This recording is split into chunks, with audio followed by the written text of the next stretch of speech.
Sa pagsunod ni mama kay papa sa ibang bansa ay ako na lamang ang naiwan sa aming bahay.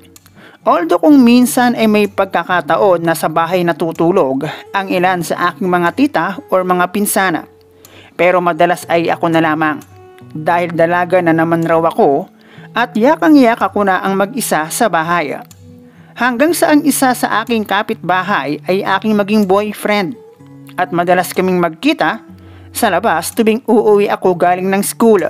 Itinago kasi namin ang pagiging mag-on namin dahil halos tapatan lamang kami ng bahay at di hamak ay malayo ang pagitan ng edad namin.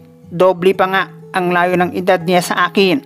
At dahil doon, ang isa sa mga pagkakataon na pinairal ng aking mga tita ang salitang yakang-yaka ko na ang mag-isa sa bahay ay hinayaan kong ipasok.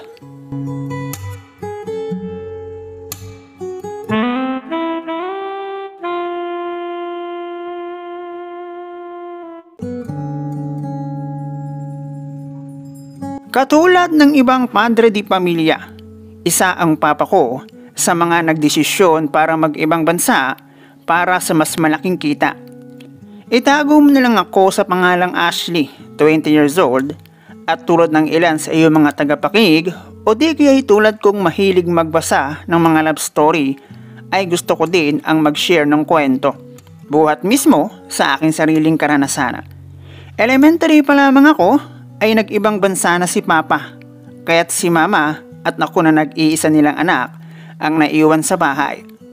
Simulat sa pool sa aking pagkakaroon ng isip ay si papa lamang ang nagkahanap buhay sa aking mga magulang at si mama naman ay isang lehitimong taong bahay at siyang nakafocus sa akin. Nag-aasikaso sa bahay at nagkahatid sundo sa akin sa school.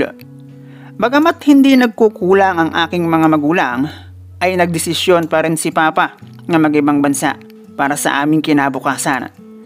3 taon ang unang kontrata ni papa at grade 5 ako nang una siyang magbalik Pinas. At that time, sa tagal na hindi nagkasama ng aking ama at ina, ay inisip kong magkakaroon na ako ng kapatid. Lalo't kung magkakaroon ako ng kapatid, ay malayo na ang magiging pagitan ng edad namin. Pero kahit tila na yanig ang buong kabahayan sa muli nilang pagsasalo, 3 buwan na ang nakararaan, ay wala akong napansin na pagbabago mula kay mama. Nakagraduate ako ng elementary at nagtuloy ng high school matapos ang bakasyon, at noong muling bumalik si papa ay nataong bakasyon namin at 3rd year high school na ako sa darating na pasukan.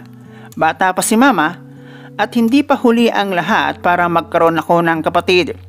Pero kahit nilisan ko ang aming bahay noong 2nd gabi ni papa sa bahay at nakitulog pa ako sa aking mga tita para bigyan ng space ang aking mga magulang, baka ako nahihiya lang dahil ako nga naman dalaga na at hindi sila makabuelo.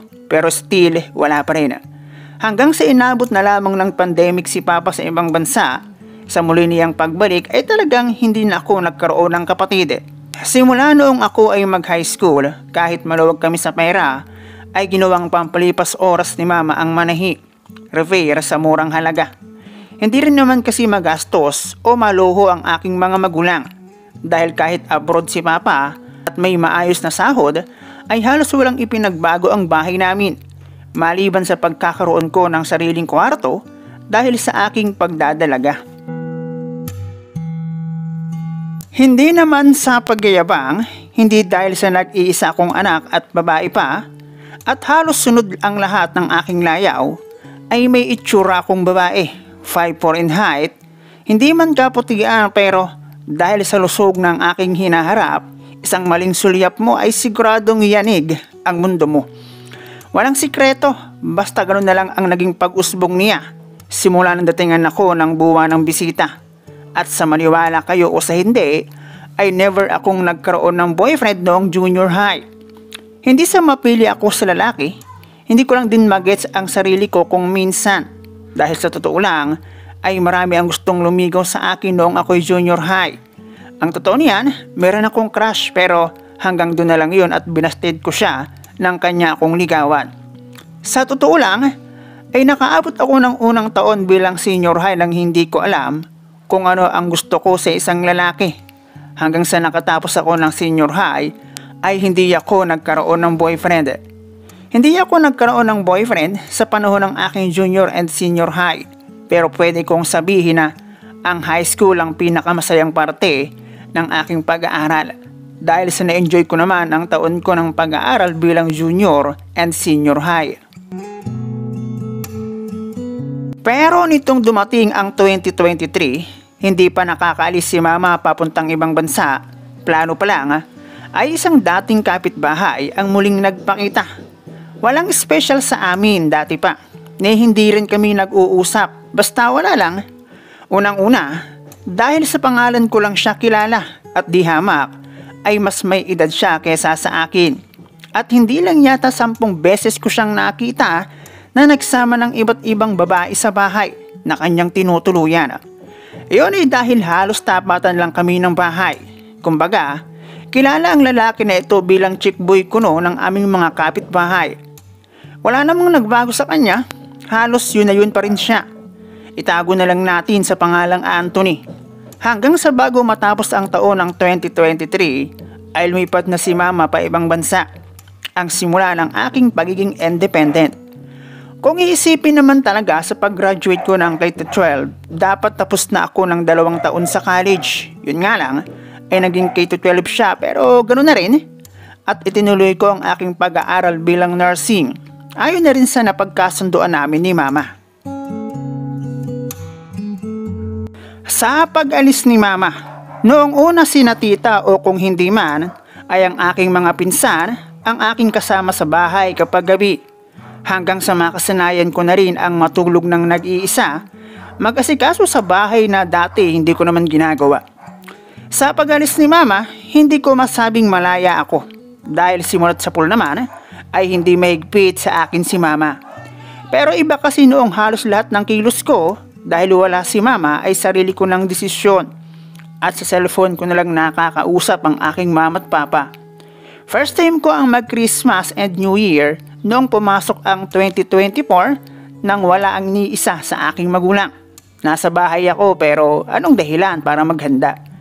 Marami akong pera bilang nag-iisang anak ng mag-asawa na parehong nasa ibang bansa. Nakakalungkot noong una hanggang sa makasanayan ko na lang dahil halos araw-araw naman nakakausap po si mama gamit ng cellphone. Hanggang sa isang araw habang naglalakad ako papasok ng school, nakasabay ko sa jeep si Anthony. Siya ang unang nagbayad at thank you na lang ang aking nasabi nang sabihin niya sa akin na ako na ang magbabayad. Halos sabay kasi kaming sumakay ng jeep at dahil nagkatapat din kami sa upuan, nawalan ako ng choice kundi siya ay kausapin. Simula nang tanungin niya ako sa kung bakit hindi na niya nakikita si mama. Sinabi kong nasa ibang bansa, medyo naiilang pa nga akong makipag-usap pero ewan ko ba't parang ayaw ko namang siya'y mapahiya. Hanggang sa hindi na nga ako nakatanggi, noong iabot niya ang kanyang cellphone. Nasa rate message iyon at ang nakasulat pakiduktong ng contact number mo o yung full name mo sa FB. Na ewan ko ba't pareho kapag naibigay.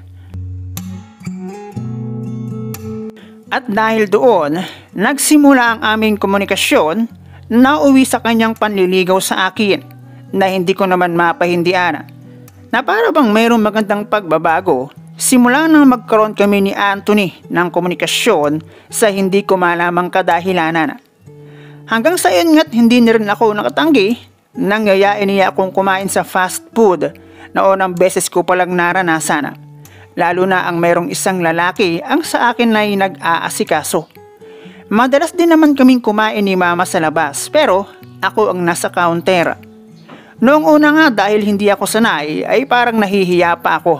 Pero para din naman akong excited.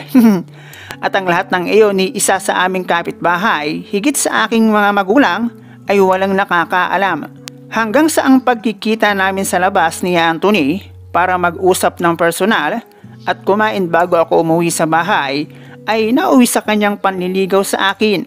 At sa pagdaan ng halos 1 buwan ay naging kami na.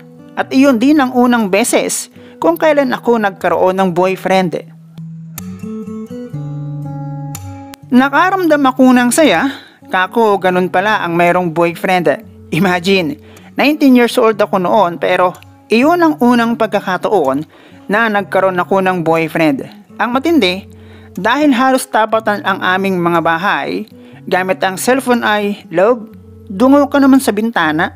Bago ako matulog baka sakaling ikaw ang aking maging kasama sa panaginip." At pag umaga naman, "Love, bad mood ako ngayon. Dungaw ka naman sa bintana." Pangpaganda ng umaga. At kahit abot tanaw lang namin ng isa't isa, ay talagang umaabot sa puntong pinagpupuyatan namin ng isa't isa. Ang totoo niyan, gumawa pa ako ng ibang FB account para kay Anthony. Alam nyo na, ang relasyon namin ay exclusive lang para sa aming dalawa. Hanggang sa yun nga, sa sobrang in love na wala ang aking takot na baka mayroong makakita sa kanya gabing-gabi at napunta siya sa bahay. At ang sobrang pagmamahal din na iyon ang dahilan kung bakit ang bataan ay aking naisuko. Simula nang mag-nursing ako at kahit pa noong senior high ako, madalas na naming mapag-usapan ang about purity ng isang babae. At ang ilan sa aking mga barkada taas muna. At ayon sa kanila, dahil sa labis na pagmamahal at pag naririnig ko ang dahilang yun, kalokohan ang laging sinasabi ko. Yun naman ay sa isip lang.